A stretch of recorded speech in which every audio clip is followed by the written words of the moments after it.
today on BKRsport, we are back for another BKRsport Controversy Fridays. The topic for this week, you guys absolutely smashed in. Like out of 130 votes or something like that, there was honestly like 70 to 80 votes specifically for this one topic. Now, if you want to be a part of this for next week, then you actually have to be, firstly, if you haven't subscribed yet, what are you damn well doing this happening? What are you doing first? Go down there, hit the subscribe button, and hit the little ding-a-ling-a-ling notification bell so you get a notification every time we upload. But when you're there, clicking that notification bell, you need to make sure you get all notifications so that you get a notification when we post that up so that you guys can go and vote on that for next week's poll. But this week, like I was saying, man, there's no competitors.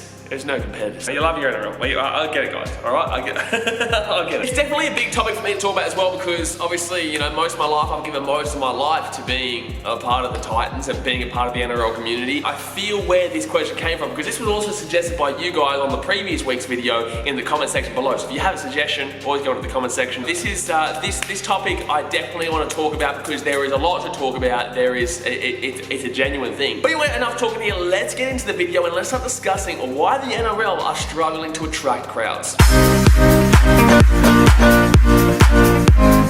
First up, if you have thoughts on this, go down in the comment section below and let us all know what you're thinking as well because, you know, this is just my opinion. These are my true thoughts. I don't hold anything back. I tell it how it is. In my opinion, I'm not necessarily correct, but I genuinely feel like I've got decent enough knowledge to know that it's relevant. Okay, so let's get straight into the Sydney problem. Now, the Sydney problem is the fact that there is too many teams in one city and they're all fighting for the same audience. They're all fighting for the same individuals. They're all individuals. Every single team is fighting for one individual. And although we'll get into teams that are in one cities like Brisbane Broncos, Gold Coast Titans, New Zealand Warriors, Newcastle Knights, North Queensland Cowboys, Melbourne Storm, Canberra Raiders, the point of the matter is that that's 7 teams as mentioned. Okay, so this is the National Rugby League, International Rugby League, including New Zealand obviously, but they call it the National Rugby League. There's 7 teams there that are in their own individual cities. Great, fantastic.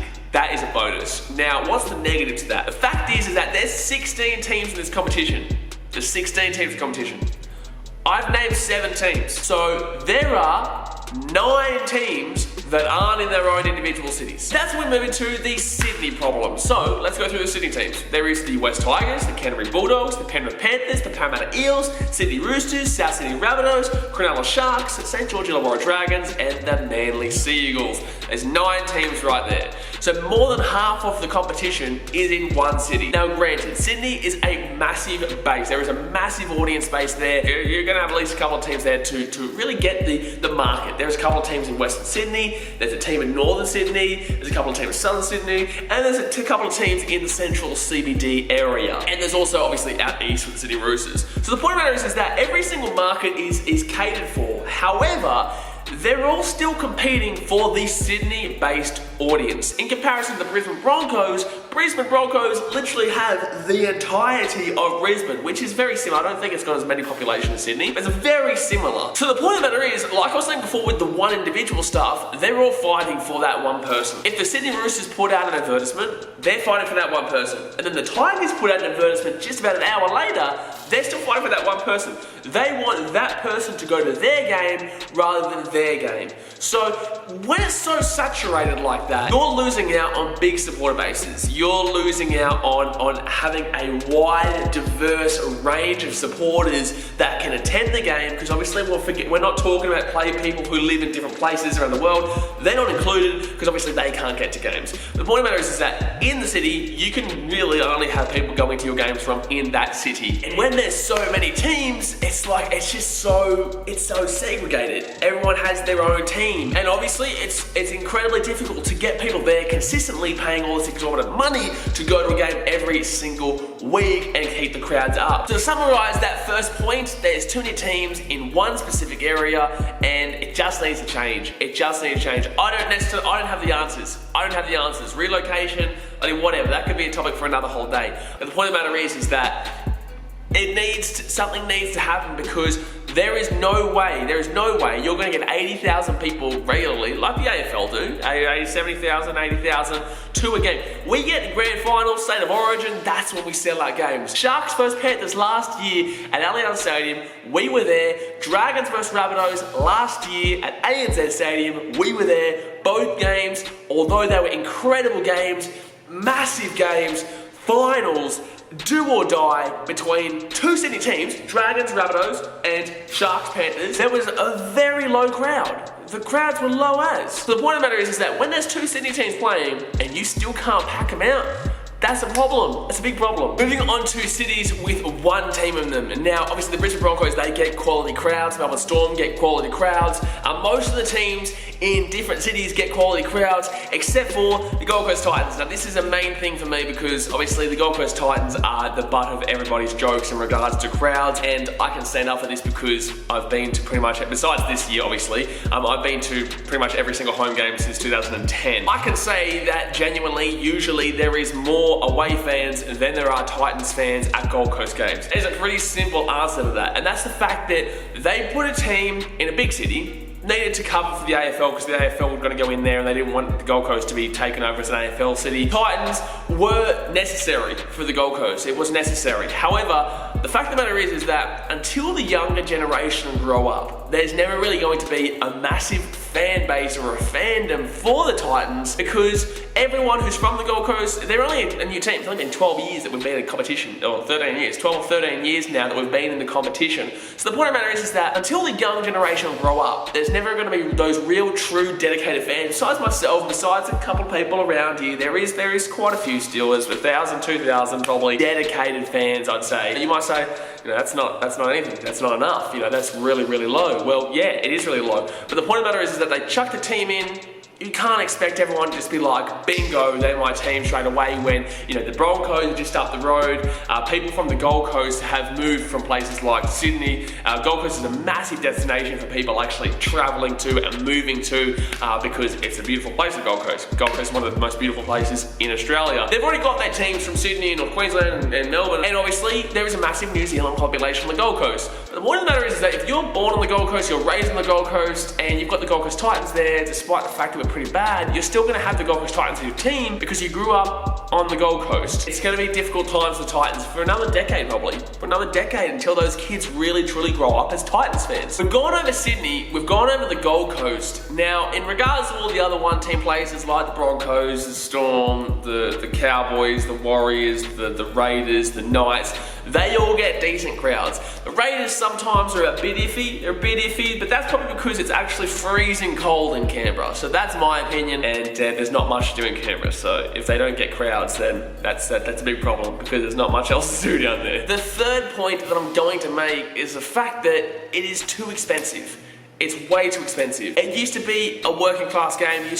I've seen older days footage of black and white footage where the whole stadium was literally just packed. And I'm talking literally more than the capacity packed. People were able to afford it. People could take their family and afford buying drinks, buying merchandise, buying whatever, and actually getting a ticket to the game because it wasn't as expensive as it is today. Despite the fact teams are struggling, despite the fact teams are doing great, they're all pretty much the same price. It doesn't matter if you're the Bulldogs who are last and playing at home at ANZ Stadium or the South Sydney Rabbitohs playing at ANZ Stadium who are doing really well, you're still paying the same price. In America, where it's come back from, they have prices dependent on weather, dependent on how quality the game is going to be, how quality the team is going right now, what the rivalry is like, whether it's a big game, whether it's a small game. They differentiate the prices. The Cubs versus Cardinals pay $100 to $150 for a ticket. But for say the Cubs versus the Baltimore Orioles, you're gonna get a ticket for like $20. And if it's raining, you'll get a ticket for $10. It's stupid to lump all games in for one price when specific teams are doing much better than others. So of course, when your team's not doing well, you're not gonna find it advantageous to pay for a ticket. Now, for me, that's not too hard. $50 per ticket. I'm one person, I go and vlog the games. Too easy, man. You gotta think about the families. There's 2 adults, 2 kids. Let's just leave it at that. It could be 3 kids. I think there's an average of 3 kids. So let's just go 2 adults and 3 kids. That ends up being over $300, $400 tickets alone. And then you've got to think about merchandise because the kids are going to want merchandise. You're going to want merchandise. You're going to want to support your team. Then you're going to think about food and beverages because you can't take the kids out. You can't take your family out without buying them fries or a hot dog or a burger and a Coke or whatever. So the point of the matter is that it starts to lump up. One trip, just one trip for one family could easily end up being winning over $600, $700. Why would you think it's worth it to pay all that money to go and watch your team lose? Like, it doesn't make sense to me. Like, it doesn't make sense.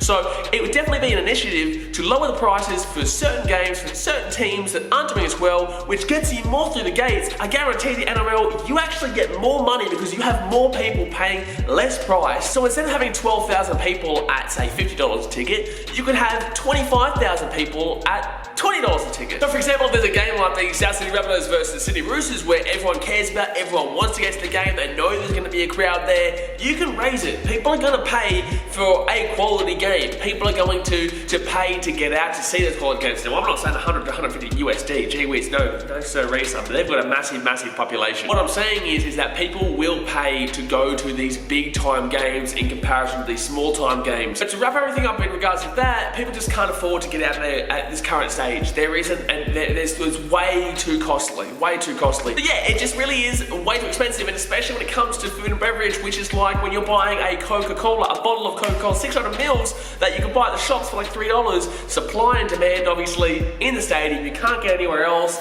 They know their market. They know they're the only ones with it in the stadium. They charge like $6.20 or like $6.50 or something like that for a bottle of Coke. It's not acceptable, man. That's literally highway robbery. That is genuinely supply and demand to a T, though. That 100% just simply puts it right there for you, supply and demand. Last thing I want to discuss is social media advertising. Now, the first team I'm going to throw under the bus here is the Gold Coast Titans. I honestly feel like our social media is just absolutely poor at the moment. I feel like it can be a lot better. There is just nothing going on. There's no excitement. It's all bland. It's just the basic stuff. The Newcastle Knights, I think they do a really good job with their social media. I actually saw them do something the other week where they announced a team list through like a Pokemon style. I don't know. It was just creative. I love creativity. And the Gold Coast Titans, there's no real creativity there. There's a lot of teams in the NRL. There's no real creativity there. It's just kind of, here's a team list.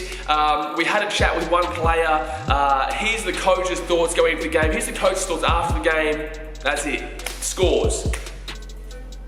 What is that? It's literally bland. That's great. Put that stuff out there, but be creative as well. Do stuff where people are actually like enticed to look at it, think about the Titans, think about the team in question, and then go to the game and support the team. You know, there's no real social media advertising. I am a Titans fan. I'm a Rugby League fan in general. It just lacks. I don't think that the NRL really truly understands social media at the moment. I really don't think that they utilize it to their full potential. You go and look at anywhere around the world in all different leagues, especially in America, but I'm talking about the English Premier League as well. I'm talking everywhere. There is interesting stuff. There is a lot more behind the scenes things. They're working with other people to create awesome stuff. And I don't see that with the NRL. The Knights are the exception. The Knights are a big exception. I love what the Knights are doing. And actually, funnily enough, I'm wearing a Knights hat right now. I just feel in total, I think it's better than Super Rugby. You know, we spoke about Super Rugby previously, but I don't feel like NRL truly understand the true grasp of what they can truly accomplish with social media. Social media is a new phenomenon. Obviously the last maybe decade, maybe the last 5, 6, 7, 8 years, last decade, let's just get the last decade around place. It is a new phenomenon. Obviously people are still getting used to it, but I still don't understand why there are teams and sports that don't understand the full opportunity that you have with social media. As much as I actually kind of love newspapers, simply because, you know, they're old days and it feels good to actually read it off the paper and be off the computer for a bit. Newspapers have gone backwards. It's the same with TV. People can choose when and what they want to watch on here anytime. There is still a TV schedule that you need to abide by. Now the TV people still do watch it, but it is going backwards in comparison to YouTube, in comparison to social media in general, where people get their news information from. Honestly, I want it to be improved. I want to see the NRL do well. I love the NRL and it's my life, you know. I've dedicated the majority of my life to the NRL. Be creative with your content. Be creative with what you're doing. Because at the moment, it's just so basic, it's so bland, and take a note out of the Knights book. So in summary, guys, Sydney is way too populated with teams. You know, that's probably a discussion for another day, but Sydney is way too populated with teams. So I don't know who to necessarily get rid of or relocate, but something needs to happen because at the moment, there's just too many teams in Sydney. 2, it's just way too expensive. It honestly is just incredibly expensive and families can't afford it. Now, I haven't compared anything to the AFL here because the AFL have a lot of teams in Melbourne, but there's a big discussion around that and there's a reason why they have that and it's just way too long to cover in this simple video. It's just too expensive. It really is too expensive. And then there is no initiative. There is no real kind of movement towards getting people excited to go to the game. The incentive, like I used with the Super Rugby, I don't believe that should be the case with this one, because I believe there is enough people who want to get out there, who want to go to these games, and who can get to these games. I don't believe that incentive that I utilised with the Super Rugby is the right for this one. But I do feel like the incentive should be that prices differ based on teams playing, based on rivalry, based on how big the game is, based on how quality a team is. It shouldn't just be a set price based on this. It should be a price based on a lot of factors. Get more people there, you earn more money, you will get more money from it. Just think about it for a second. And lastly, advertise the game. Advertise the game. Be creative with it. Don't just put this bland shit out that everyone uses. Everyone uses the bland shit, but they also have stuff that really differentiate from the market. They're very creative with how they do it. They're creative with what they do. All these steps are just something from a fan. I'm just a fan. I haven't done a course at university for all this kind of stuff that I'm talking about. This is just me talking from a fan's perspective that you're lacking. That is lacking in the game, and this is why fans aren't getting out to the game, because it's so difficult right now when you add in all that together. It is so difficult that they would actually get out to the game, support one team, have their family come out with them, and there's no real advertisement. Anyway guys, that's going to be it for today's video. If you did like it, please big thumbs up so that you're enjoying this content. If you aren't a part of the BK Army yet, then what are you thinking about doing? So go down there, hit the subscribe button, hit the little thing, notification bell, so get a notification every time we upload. If you have a differing opinion, or if you just have an agreeing opinion, or you have thoughts and things to say about this matter, go in the comment section. Go and let your voice be heard. Go and let your voice be seen, because it's a community. You're able to say whatever you want, just say it, because it is meaningful, it is impactful, and it can change things as they are. But anyway guys, that's gonna do us for today. Thanks for watching, catch you later.